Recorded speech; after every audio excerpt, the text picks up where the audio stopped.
Yes, Kampala Uganda tukwaniriza natera ko mukutu gwaffe omuganzi ogomanyikidwa nga Uganda mukamoli amanyane Devils Van Tambi Chimso Rich Boya Maxudi Junior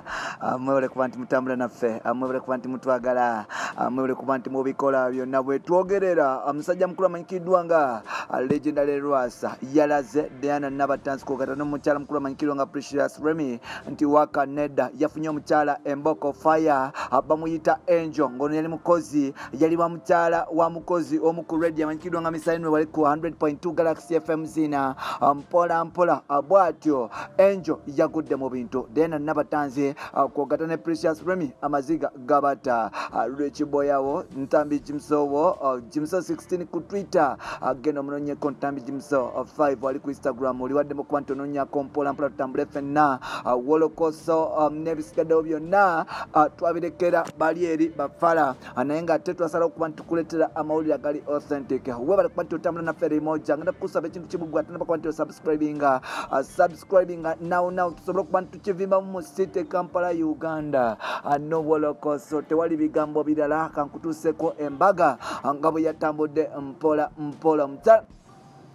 musajja mukulu amanyikidwa nga legendary Rwasa yagenze mu maaso n'okuba nti akola decision eri ttaafu oluvannyuma n'okuba nti yabadde n'abakyala obaoli ababulwanira nga abamanyiko abamu nga tabamanyiko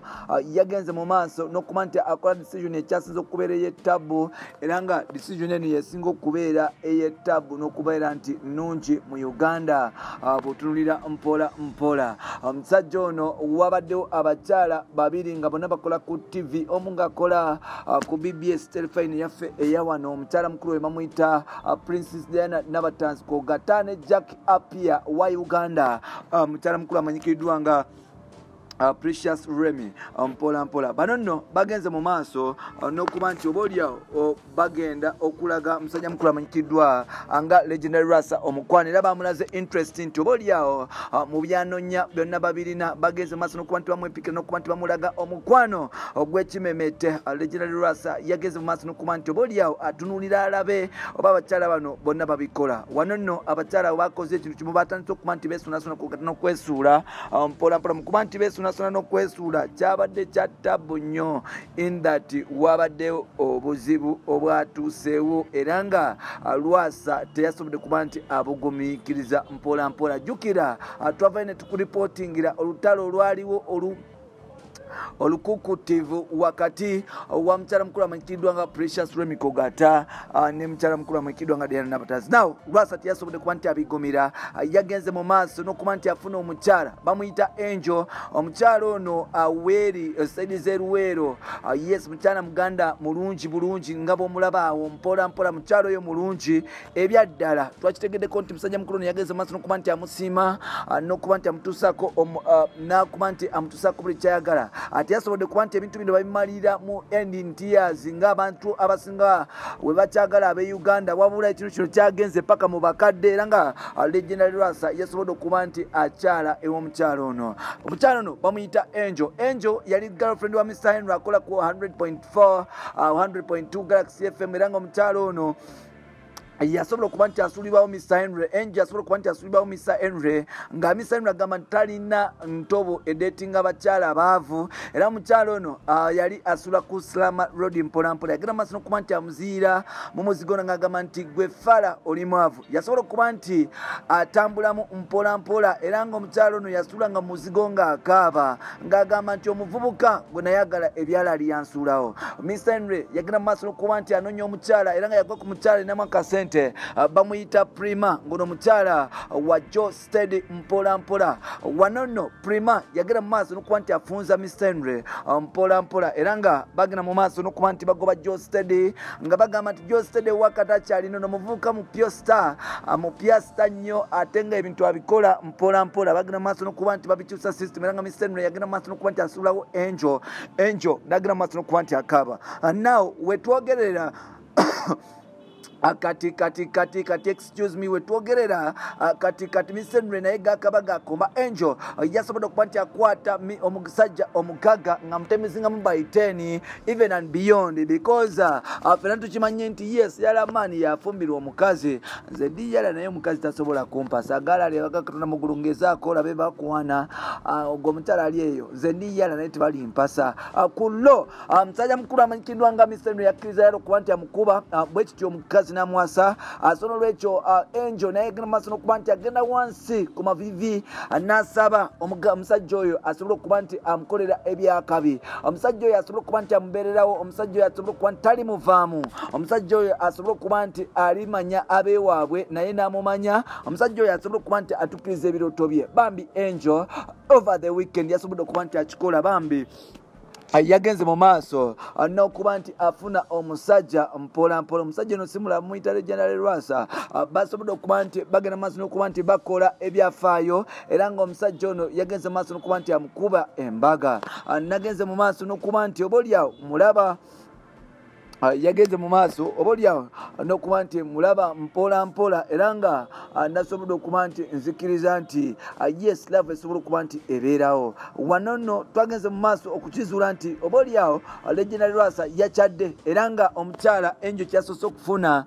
gyekyo kyebayita emmotoka yamuwadde Mark X mpola ng'amunya okutambuza ebigere wano nno Misenre bye yali takola obaoliawo ng'agenda maaso n'okuba nti avuluga mpola akikasira okuba nti mukalirako bafani bavudde ne bamugamba nti owaaye sigalira ku piraawo wo sigala ne primaawo mukole piraawo oba lusanyalwo naye nga ate omukyala bamututte mpola era ne Diana Nabatanzi bagenze maaso n'okuba nti babasekerera babagambye nti obwedda mulwana obwedda mwogera bino nabiri obwedda mweswanta obwedda mweswaza nga mugamba nti obaoliawo ono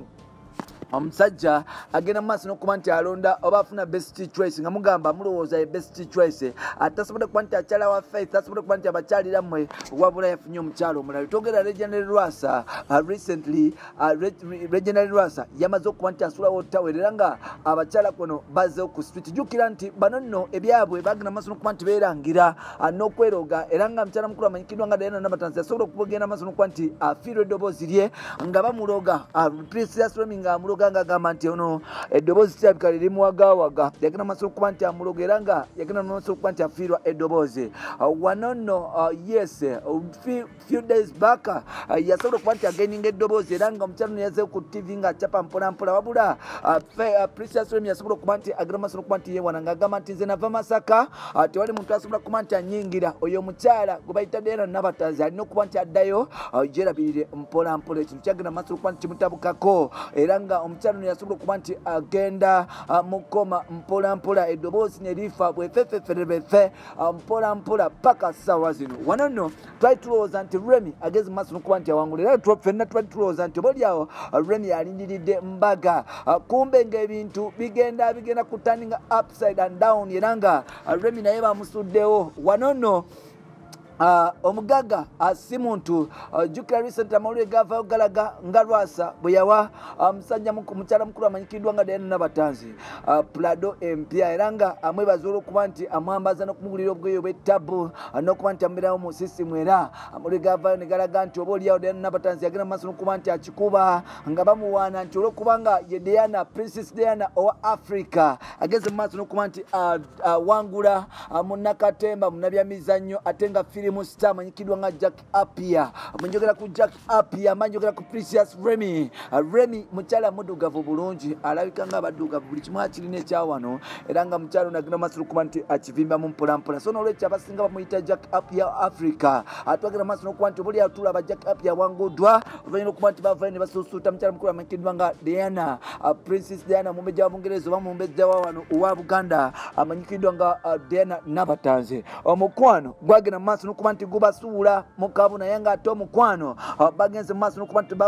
bagobatamya. Omukwano gwafuuse omukwano naye ate era omukwano gwaweddemu nga si mukwano. Omukwano w'omukwano yakwata omukwano agende mu sisitimu ayingire omukwano aguze omugagga eyali anoonya omukwano kumbe ng'ate omugagga w'omukwano ayagala mugagga mukyala alina omukwano nga tayagala mukyala asubula mukwano. Kitegeeza okuba nti obaolyawo Diana Nabatanzi Precious Remy bali bakitunzi bali basuubuzi ba mukwano ate nga Legendary Lwasa yali ayagala omukyala alina omukwano. Kwe kusalawo kuba nti asuulawo abatunda n'abatembeeyo omukwano nafuna omukyala alina omukwano era nga bitugeera Angel yali mu mukwano gwa mukwano gwe amanyikiddwa nga Legendary Lwasa. Wano nno abatembeeyo omukwano babagobye ebbali bampita Ntambi Jimso Rich Boy Maxudi Junior webala kuba nti otambula naffe no maneno Jimso manager Umaru yabiŋŋamba akati kantandika okuba nti embikola Uganda egenda maaso okuba nti ebitegeera wetwogerera kaweddemu